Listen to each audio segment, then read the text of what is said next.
This is KTVO's Good Morning Heartland.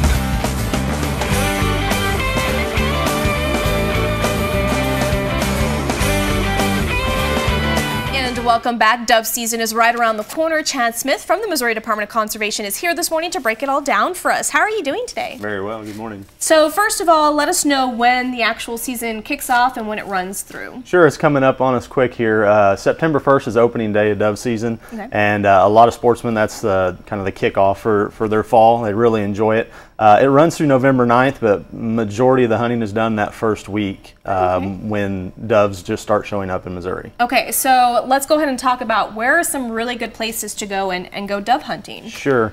With the Conservation Department, we do a lot of dove management specifically for the opening day of dove season. And all around the viewing area, we have really good areas in the west of Kirksville, Union Ridge, Locust Creek, Rebels Cove.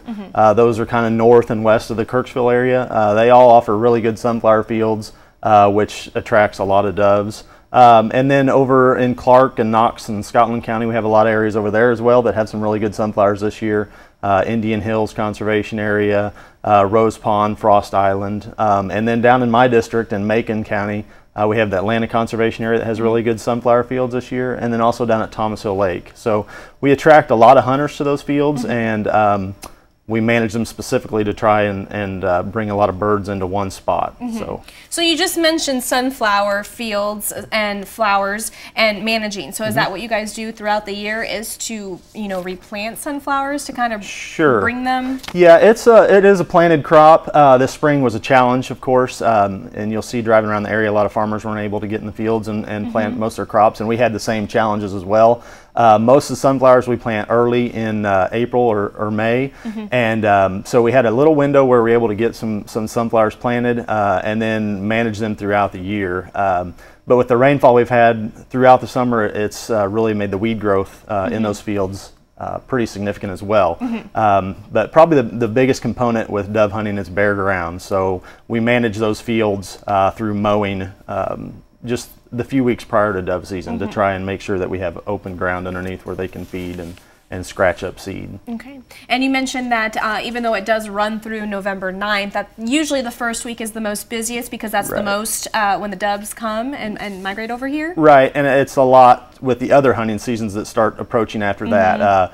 September 1st, so there's pretty much no other seasons besides squirrel that's open, but you get to September 15th and then archery, deer and turkey season. So people usually shift their focus after the first week of September, and dove hunting tapers off after that. It can still be very good later in the fall because they are a migratory species, so they replenish. As the cooler weather comes, they'll continue to migrate south. Okay, now like every other hunting season, is there a limit when it comes to doves and how many you can tag? Yeah, recently, I'd say it's been about 3 years now, they increased that limit to 15 birds per day and then 45 in possession. So you could hunt 3 days and kill your limit 3 days in a row and have a possession limit of 45 birds. So they're a small bird, but they're a really good meal. And when you can hunt and harvest 15 of them, it makes a pretty good dinner. Yeah. So typically does somebody get about 15 a day? Like, I mean, I guess when I think of dove, hunting season, I mean, are they all flying at once? Do you have to sit there and wait like deer? You wait a couple hours and then you come home with nothing? Like,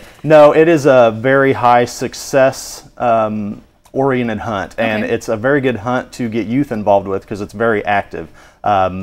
In some of the concentrated sunflower fields that we have, it's nothing to see birds flying every minute past you, and there's a lot of shooting, some hitting and a lot of missing. So it's a very good sport for hunters to get involved with. It doesn't require a lot of equipment, just a bucket and a lot of shells, and when you're on these managed fields, you're pretty much guaranteed to see a significant number of doves. Okay, and do you need some sort of specific permit to go dove hunting? Yeah, it is a migratory species, so you need your migratory bird card along with your small game hunting permit. Okay, perfect. Anything else you'd like to add? I don't think so. I just go to our website. We have all the maps of our managed sunflower fields on our website, and you can pull it up specifically by the conservation area that you're interested in or the county. The majority of those are sunflower fields, but we also do management on wheat fields and cover crop rye fields for dove hunting. So that's all on our website, and you can pull up a map and print it out and take it with you. Perfect. So what we'll do to make it easier for everyone out there is we'll post it on our website at ktvo.com, and we'll link up your information as well if they have any questions or concerns. Again, thank you so much, Chad, for coming on, and we'll be right back.